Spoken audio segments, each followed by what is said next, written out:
Well, not necessarily, because when they constrict, it like That's fair. squeezes the You air out of them, so they're not able to make noise. so never mind. That was gonna sound really bad. We're just gonna move on. Let's just let's jump to a different topic. Okay. How did you... No, okay, we're just gonna let it fly.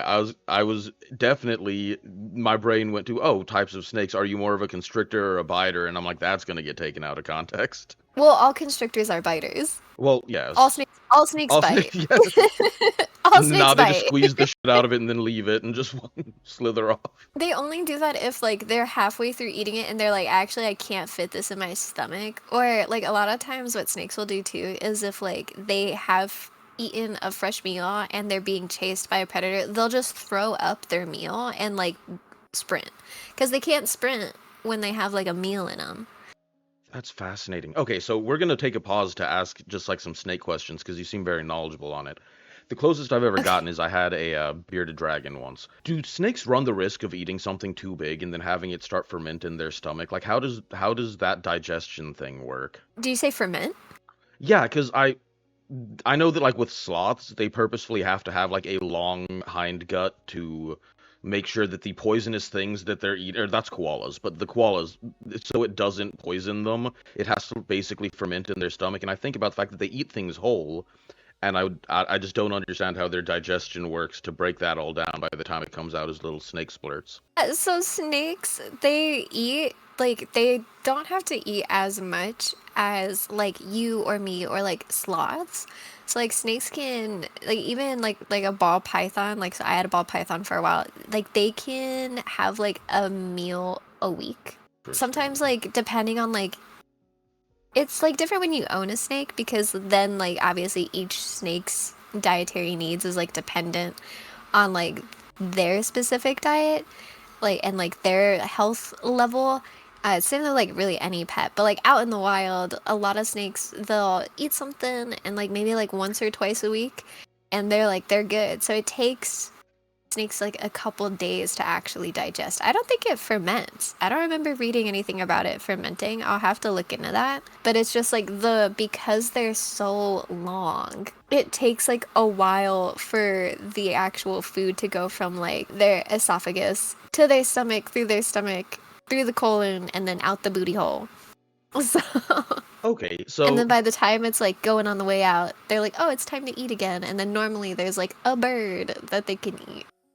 that's really interesting because I mean, I feel like it's pretty natural, but I tend to think of things in human terms and how we're almost like we have pretty set meal times and are constantly like things aren't necessarily always fully 100% digested and moving on the way out before like, oh, well, it's time for lunch. And so I guess they probably have a better internal clock. Like, all right, I'm about to be hungry again. We should start looking for food. Oh, 100%. And I mean, that's also why, like, how I mentioned if they had just ate something, they're gonna, like, throw it up to run away from a predator. Yeah. Because it takes so long to digest, like, that digestion takes a lot of energy, the snake as well. So, like, the energy that they're using to digest the food is energy that they could be using to get the fuck away.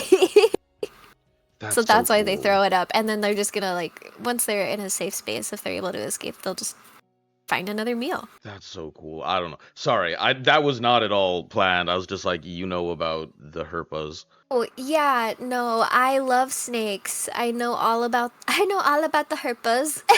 I was a little psycho as a kid and I would write research papers and like turn them into my teachers as like my hobby. And like I would give it to them and I'd be like, "Can you grade this?" And they would be like, "Serena, this is an English class." And I'm like, "Yeah, but No, my like son yeah, loves but I that put stuff. graphs in this one." We have a friend who has like a massive like wing of his house and then also a big, very nice outer building that he does a lot of like Repticons and stuff like that. And Yeah. my son loves going to his house and checking out all of them and seeing the eggs. My son could spend hours watching like egg hatching videos on YouTube. I'm like, it's like a kid watching unboxing videos, but he's like, oh, what's gonna come out? Holy shit, it's another snake. No, but like the patterns are different. I understand No, him. and he has like the people that he follows, like, no, you don't understand. This is their albino python, and this is the first clutch of eggs that has made it through. And I'm like, all right, man, cool. No, I because love that he so loves it's it, but it's it's a just, big deal. It's a big deal when snakes are born because they're cute. do you know the consistency of the eggs? Like, where do they fall? Because like turtles have like leathery eggs, and chickens have like very calcium full hard eggs. Where do Hmm. snakes fall in that? They're pretty soft. They're hard enough, but depending on which snake, they're pretty soft. Interesting. Did you think when you came on that we'd just be sitting here talking about snake facts? No, but I'm here for it. I love snakes. I could do this all day. I love that my brother said snakes do have some mad gas, though. I scroll through a lot of those reptile advice Reddit pages, and videos of snakes farting are hilarious. Yeah, they're a little tooty. I remember the first time I heard my snake toot, I was like, hello? That's Because I I never had even heard about it, but considered I that. never like heard it. Oh yeah, it's the same thing like when you have a cat and you hear it like toot for the first time and you're like, My excuse you, where cat, did that come from? my cat, it was yesterday or the day before. I was laying down. The cat gets on my chest, like headbutts me, gives me the nice little nuzzle, farts, and walks off, and then just leaves the room. Like, did this motherfucker just jump on me to fart and leave? Like, Yeah, she's marking her territory. it's so bad. It smelled so bad. But anyway, getting back to the actual interview and not just my curiosity about reptiles, uh, Of course. how did you like come to start playing Nikke? There was the Resident Evil event, I think for Halloween last year, and I almost caved. I had been looking at Nikke to play because it intrigued me anyway, but I was like, no, gotcha and a Gooner game, you won't catch me lacking. And then so I resisted. And then the Nier event came out and I almost caved because I really love Nier. Mm. And now that I know what the Nier units look like, I have so much regret in my heart. So much regret in my heart for not playing when the Nier event was around. So then when the Resident Evil event came around, because at the time I was really only streaming horror and Nikke with, or not Nikke, horror and ASMR with the occasional like variety game mixed in. So I was really just doing like horror games and ASMR, and that was it. So when they came out with the Resident Evil collab, I was like, wait, now I have an excuse to play Nikke because it's Resident Evil and Resident Evil is horror. And now it won't be weird if I play Nikke because it's horror. And then through playing that, I think I got to like the second chapter in the Resident Evil game, and then I had to actually play the story of Nikke in order to get further Yeah. in the Resident Evil event. Because like you have to level up the Nikkes, and like the only way to do that is to like play the story, get the gems, level them up, so on and so forth. And then because I had to play the story, I was like, wait a minute, Now I'm just what is playing the happening? game. Now we're just playing. I don't think I even finished the Resident Evil event. I'm not gonna lie to you. I think I literally just played the game. I love the dedication to your branding for that horror thing because I should really do that better. The branding for the interviews has sort of come together, but prior to that, I've definitely been like, hey, we're playing this. You know why? Because I felt like it today. Variety content is absolutely a brand. I don't see any issue with like just playing whatever you want to play. However, I knew that I was like I wanted to do spooky stuff. And I got into doing ASMR and I really liked it. So I was like, I don't care what my brand is as long as it's ASMR also. I wish I could play horror stuff. I don't ever feel entertaining enough because, one, I'm sorry, it's way more fun to see a cute girl get scared than it is to watch a grown man piss himself. But Hmm. also, I don't have an explosive fear response. I'm more of a shut down than burst out sort of person. So I know that if I ever played a horror thing, I would need somebody to play it with me because I can bounce off somebody and it'll be spooky. But if it's just me, it's just gonna be me focusing on the game and occasionally like tensing my muscles when something jumps out. Yeah, the only horror games that I lock in for in terms of like exploration and everything is Resident Evil because they're like resource management games too, and I'm like, fuck, I have to explore. Whereas like if I play any other game, I'm like, we're going from A to B and I'm not looking at anything. Yeah. So I No completely scream, only understand clench that. butthole. I was trying to avoid saying that, but yes, the butt clench you get when something jumps out at you.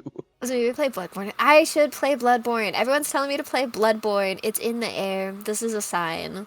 Someone else So from a different chat told me to play Bloodborne. Dang it.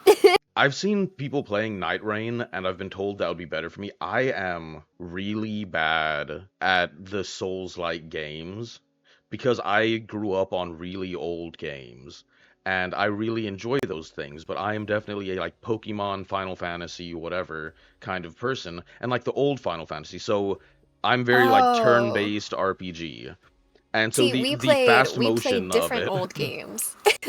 the You fast played the motion is games too that were much. nice to you. I played the games that were like the devil on pixel paper because I did like all like the platformers where it's like, Hmm. oh, you have to, you're like banging your head against a wall Yes. trying to like, I did like Metroidvanias and stuff like that. So, like Souls like is basically just like a 3D Metroidvania where you're like like a roguelike basically where you're like, okay, so I did this and then I died. Okay, so let me try this. Oh, I also died. Is it this? No, I died. I just I'm very used to the like hitting up against it to get through it kind of I don't I think I've mentality. nerfed my brain because I played a lot of like the tactical RPGs and stuff like that. And now 'cause I used to love Monster Hunter, but then they What's started wrong with at it Monster got Hunter? no, I love it. It's just now it's too complicated for me because it's like no, now you have to hit it in this specific spot with this type of weapon, but you have to be in the air and shooting your like laser whip out so you can like swing down. I'm like, I've got swing the blade.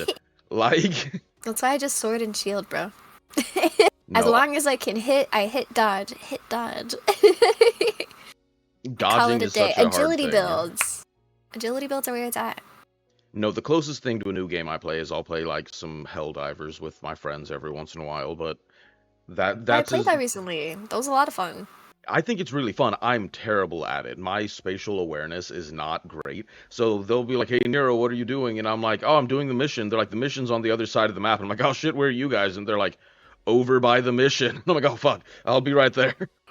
Yeah, no, it's a lot of fun. It's a lot of fun. So I saw you post recently about the female relationships in Nikke because a lot of people Uh, do draw the line and just being like, oh, it's a straight up gooner game and women shouldn't play it because it's basically just eye candy for the boys.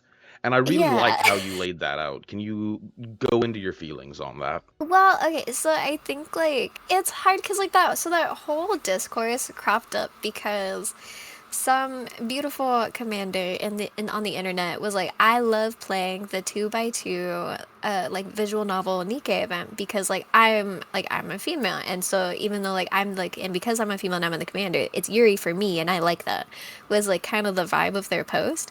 And people like really ran with that and they were like, ew, how dare you make it Yuri? This is a boy game. This is a boy game for the boys, you know? And like if you look though at the top streamers who actually stream Nikke and who play Nikke both on like YouTube and on like Twitch, they're all female. They're all female. Like and then even in the game, all the Nikkes are women. And they all have very complex relationships like with each other and like with the world around them. So of course like we're gonna be interested in that. Like it's kind of naive to assume just because there's like the tamest booty and titty jiggle that's gonna deter most of us, which like admittedly it does because the marketing is very much like, oh, the jiggle physics do be jiggling, come look at the jiggle physics jiggle. Whereas like once you actually play the game and you listen to the story, you're like, wait, I had a friend group that dissolved exactly like this, or like I had someone who was like toxic like this to me. Like let's see how like this plays out for them. Like like with Crow. Spoilers ahead. Like Crow is a manipulative. She's a baddie, but she's also evil. She's just evil, right? And she got her hands on Uni, who is very emotionally like vulnerable right now.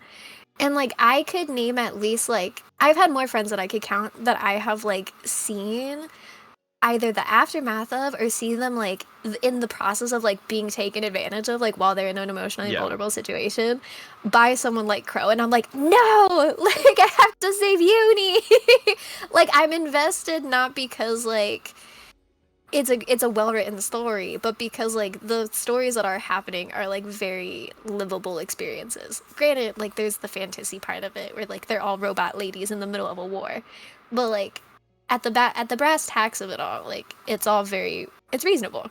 It's like nothing that's so crazy that like it wouldn't possibly happen in the real world. I love Lyria just saying she's hot and was my first SSR. I forgive her. No, but I Can we think that's ban so Lyria? reasonable. I think that's really reasonable about all of it. And like pretty much everyone in chat was saying, my first experience with Nikke was because of a female streamer. So I've Exactly. never like I'm sorry. Will guys Also, if you look stereotypically at see the half the jiggle merch for physics? Yeah. Nikke, it's like based for what, like, what are you gonna do, sir? Are you gonna wear the like lavender and almond perfume that they sell? Yeah, Is that gonna be for exactly. you? Like, And which I is just totally okay if it is, but like they have perfumes for like all the Nikkes. Like it's not like a cologne. It's like it's a perfume. I just don't Like understand the internet in that way because it's like, oh, you're not allowed. I've never understood. It's like, hey, if I think something's good enough that I like it, I would love to see people like it. I don't need to be like, oh, you're a woman, you can't like that. yeah, well, yeah, we also have to remember that it's Twitter. So That's fair. It, yeah, there is no it's like humanity here, only Twitter. the most internet only takes are gonna be found on Twitter. That's So fair. But no, I think it's fantastic because that did come as a surprise to me. I started playing it because the streamer that I was watching had put up their friend code. And so I was like, "Oh, that's cool." And so I got into the game to like go and add them as a friend and be able to play with the streamer. Turned out to be a really bad idea when you have a decently sized audience and everyone wants to play with you and you can only add like 40 people as friends at the time. But yeah, but then I started playing it and I was like, "Oh shit, the story's actually really good." no, it's so And good. yeah, and there's a lot of things like that that it's harder to talk about because there's certain anime that I have enjoyed and it's hard to talk about because they're like, oh, that's the one with the titties, and I'm like, the story's amazing. Yes, it is also with the titties, but it's the story that's really good. I promise I read Yeah, it for the articles. the articles, yes, no other reason.